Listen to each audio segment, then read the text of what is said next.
Hi, it's Elizabeth from Tyne Valley Motorhomes, and today we'll be doing the handover video of the Chausson 720. The first thing you'll come to behind your driver's door is your LPG gas locker. So this will hold one 6 kilogram gas bottle. When you are connecting your pigtail, remember it's left to tighten, right to loosen, and you'll need a spanner just to nip it up really tight. And then to turn the gas flow on and off, it's just this dial on the top here. Just above your back wheel on the driver's side, we've got your external gas point. So as long as you've got the gas flow in the vehicle, you can then connect your external barbecue point to your Kadak and barbecue using the adapter and a length of hose. And then turn the red handle from horizontal to vertical, so it's the same way as the spout. And then you'll be able to use your Kadak and barbecue outside. Next, we've got your cassette locker. So as long as the blade on the inside of the toilet is closed, you'll be able to pull the orange handle up and slide your cassette locker out. And then to empty, you just want to twist the cap off. And then when you're emptying, push in this orange button. This just allows some air in and stops it from plugging. Then you want to give it a good swirl around with some clean water, and then put some blue or green liquid in your cap, and then back onto the cassette ready for use again. Behind the back wheel under the vehicle, you've got your wastewater drain off point.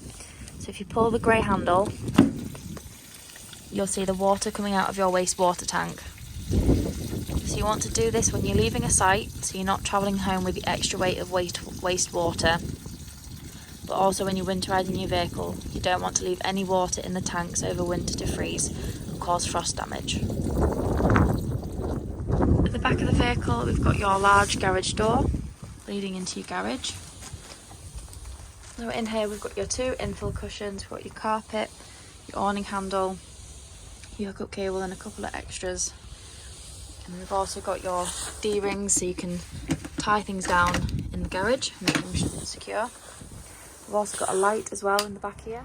At the back of the vehicle we've got your large window. We've got your bike rack bars if you wanted to fit a bike rack at a later date. And then at the bottom here we've got your reversing camera. The other side, your garage. Next we've got your locker with a couple of different things in. So first thing, we've got your freshwater filler point. So you want to unscrew the cap and then pop a hose pipe down the spout to fill up your freshwater tank. You'll need some adapters and the length of hose pipe, as some sites just provide a brass tap. So to empty your freshwater tank, whether you're winterising your vehicle or if you're just not using your van for a couple of weeks over the summer months, just drain your freshwater tank so the water doesn't go stagnant. All you have to do is pull this handle up and the water will come out under the vehicle here. On the other side of the locker we have your trip switches and we have your fuses. So it's always a good idea to take some extra fuses with you on holiday. In case any of them blow, you can easily replace them and then you're not left without lights or your fridge working. And then if you are hooked up and you're not receiving power in the vehicle, you can press this button here. If it trips the vehicle, it means there's something within the vehicle that's gone wrong. However, if it doesn't trip, it means there's either an issue with your hookup cable or the mains coming into your vehicle. Next, we've got your hookup point. So you want to lift the collar on the hookup cable and then just align it to the vehicle and then slide it on. When you're disconnecting, you want to just push this little blue lever down and then slide the cable off. Always remember to connect your cable to the vehicle first and then the mains, and then when disconnecting the mains and then the vehicle, so you're never walking around with a live lead. Next we have your Truma hot water gas vent. So when you're heating your hot water on gas, always remember to take the cover off. So you only put this on when you're travelling or when you're not using your vehicle and you're storing it. But when you are wanting to heat your water on the gas, take your cap off and then this will just allow the fumes to escape. If you don't take the cap off, the boiler will fail. So it won't be broken, it just means that because the fumes can't escape, it won't continue to heat the water off gas. So you need to take the cap off, give it a couple of minutes and then turn it back onto the gas heating and it will work again. Next we've got your external shower point. So So as long as you've got water in your freshwater tank and your water pump turned on the inside of the vehicle and you've connected your shower, you'll be able to use your external shower point. Next, we've got your diesel and AdBlue. So you don't need your ignition key to open the cap, as it's just a push cap on your diesel filler. And then when you're filling up your AdBlue, if you go to a petrol station where they take Arctic lorries, you'll be able to get AdBlue on the pump, but you can also buy it in drums as well. To open the bonnet, you'll need your ignition key, and then you just pop it in the front here, turn it left to release, and then turn it right, and then lift the bonnet up to access underneath. And under the bonnet, the main things you want to focus on is your screen washer fluid, your brake fluid, your oil, your dipstick, and we've got your engine coolant on the other side, and then we've got your positive here, and negative down here if you need to give or receive a jump start.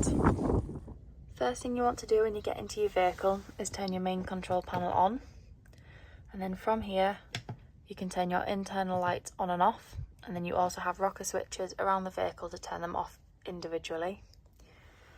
Then we have your water pump, and then we also have your awning light here.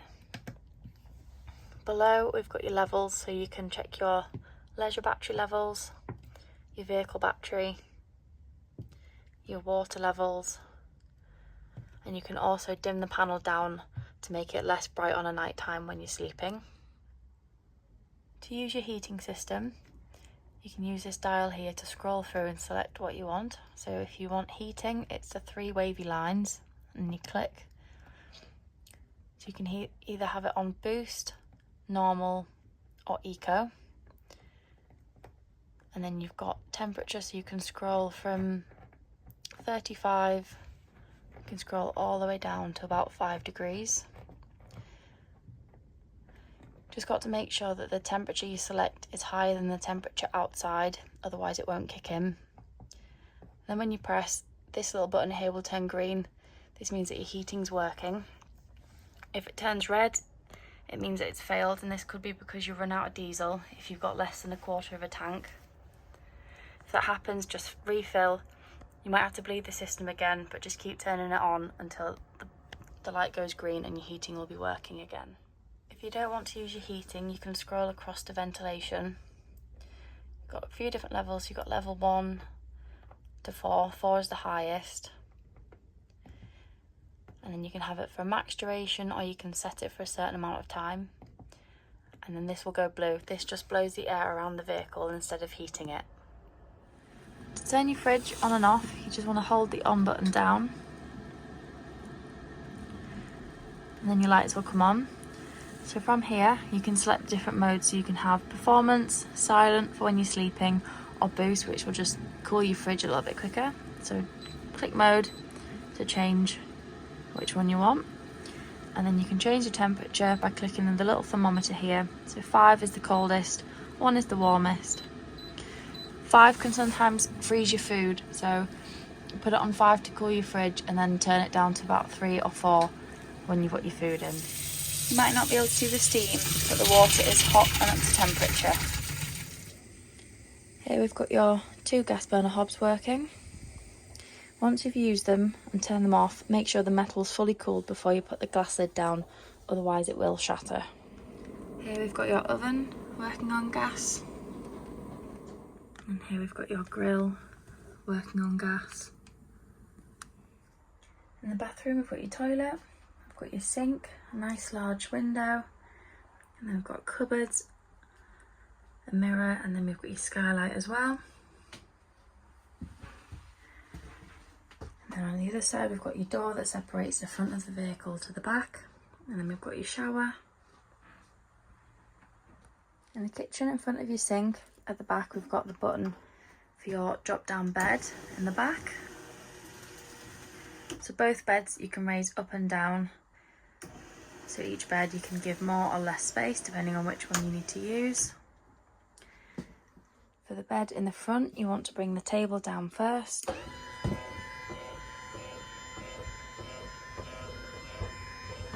and then you can bring the bed down, making sure the lights are on so the bed will work.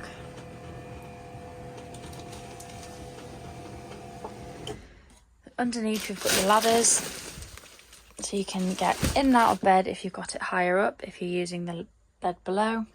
If not, you can bring the bed all the way down to the base cushions, and then when you're done, press the button and bring the bed back up to the roof.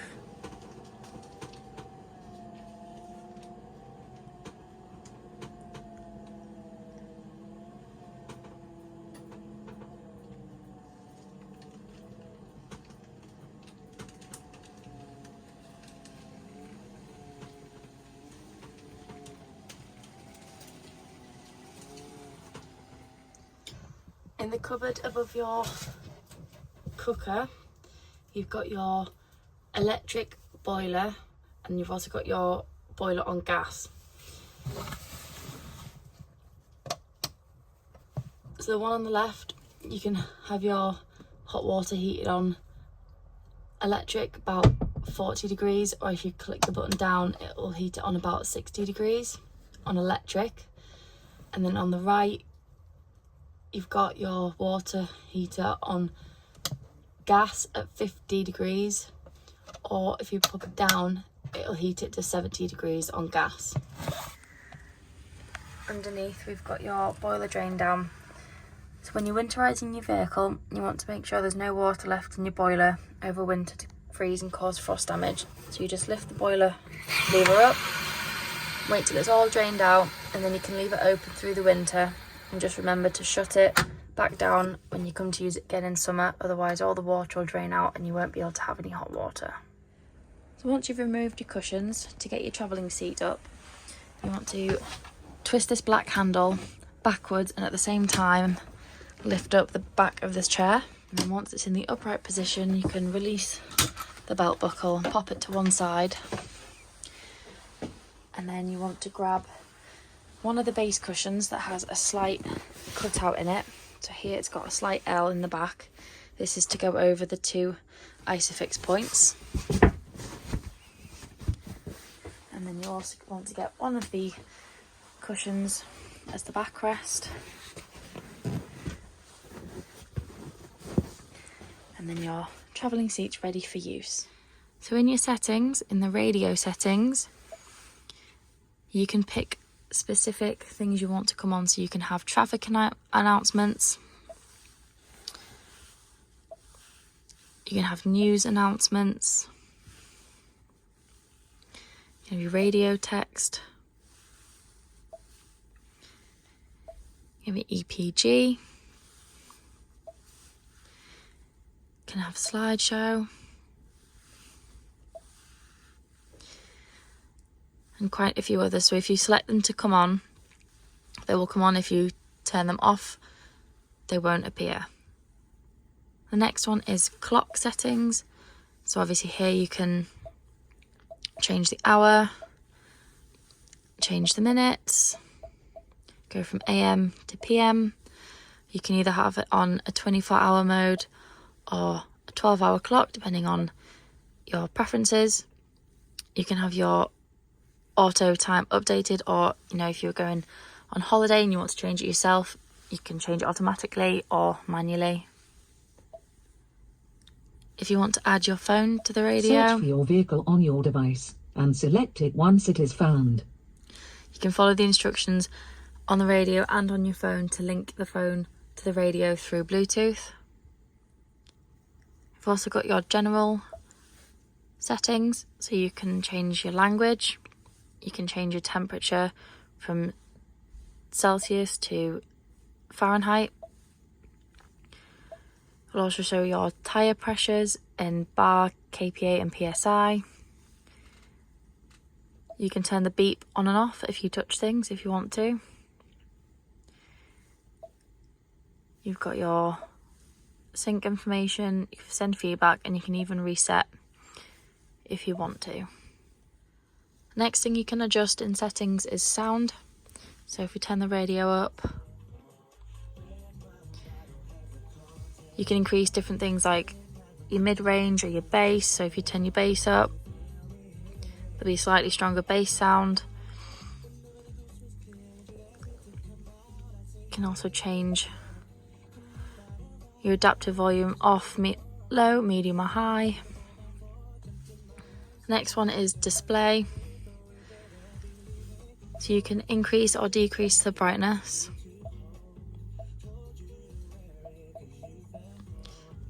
And then you can even you can pick day mode, which will have the back screen white. You can pick night, which is the dark blue, or you can have it in auto, so it will automatically go white background for the day and then a dark blue background for the night.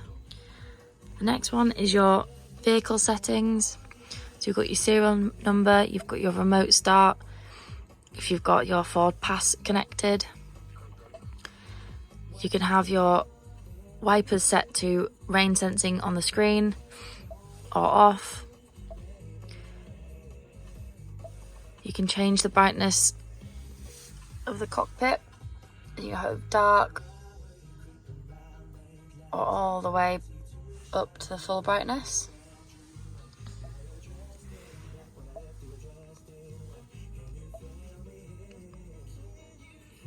You've got your lock, so you can pick whether it auto locks itself, it doesn't unlock itself. And you obviously turn your passenger airbags on and off. Your next one is connectivity. So you can connect through data or analytics. You've obviously got your phone to Bluetooth, wireless app projection, and then you've got your Wi-Fi. So next we've got the vehicle hotspot. You can go through different settings through here. And you can see your data usage and then turn the hotspot on and off. Emergency assist would be used if you've been in an accident. So you can preset it so that if you are in an accident, the device will try and connect you to emergency services through any phones that have been connected or paired to the radio. You can also put your vehicle in valet mode.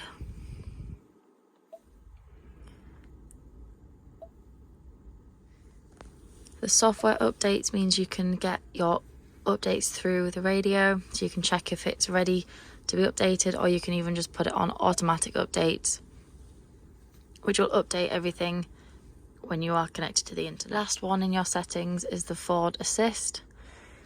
So you can wake the Ford Assist. You can set a specific word, such as OK Ford. You can select a preferred wake word. You've got your advanced mode.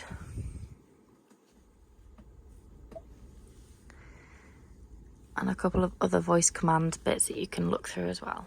Next thing we're going to look at is the features. So we've got drive modes. So here you can select whether you want to drive normal, eco,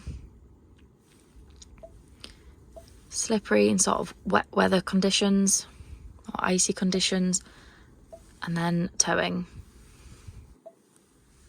The next one is your driver assistance. So you've got your auto start stop, you've got your traction control, you've got your speed limit assistant, you've got your lane keeping system, pre-collision assist, you've got your rear view camera, you even got wrong way alert, and then finally driver alert. The last one is owner's manual, so you can flick through all the different categories to find the information that you require. The next one we're going to look at is apps.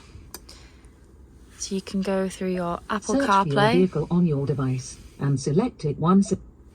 You can have Android Search for your Auto. vehicle on your device and You've got help if you need some help. And you can also search for other mobile apps, but you will need Wi-Fi or Bluetooth to be connected. On the left hand side, it will also tell you your driving. So it will give you out of 100% your acceleration, your deceleration and your speed. If If you scroll down, it will show you if you're paired to a phone, and if you scroll down again, it'll just show you what radio station you are currently listening to. If you want to change radio stations, you can easily scroll through, or if you click this little magnifying glass, it will come up with a list of all the stations available, and you can scroll through and find the one you want to listen to. Running along the bottom of your radio is your climate control. So on the far left, you've got your fan speed. So you can have all the way off to 7. You can then turn your AC on or off. You can even pick where you want the air to go, so you can have it on your windscreen, your body, your legs, or you can have it on all 3.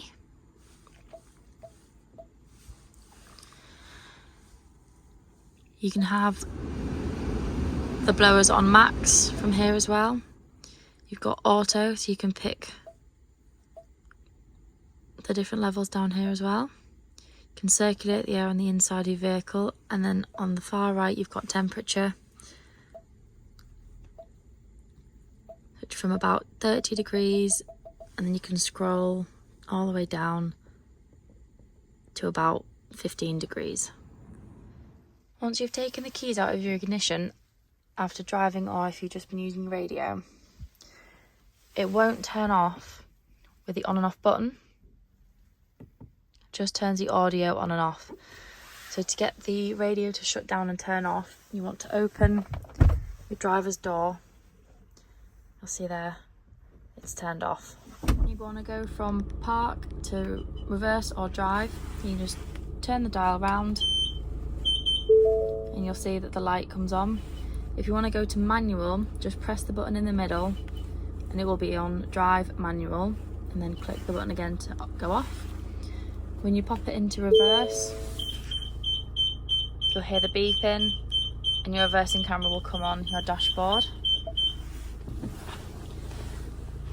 The dash in front of your steering wheel works fairly similar. If you press your 3 buttons here, you can scroll through your different settings.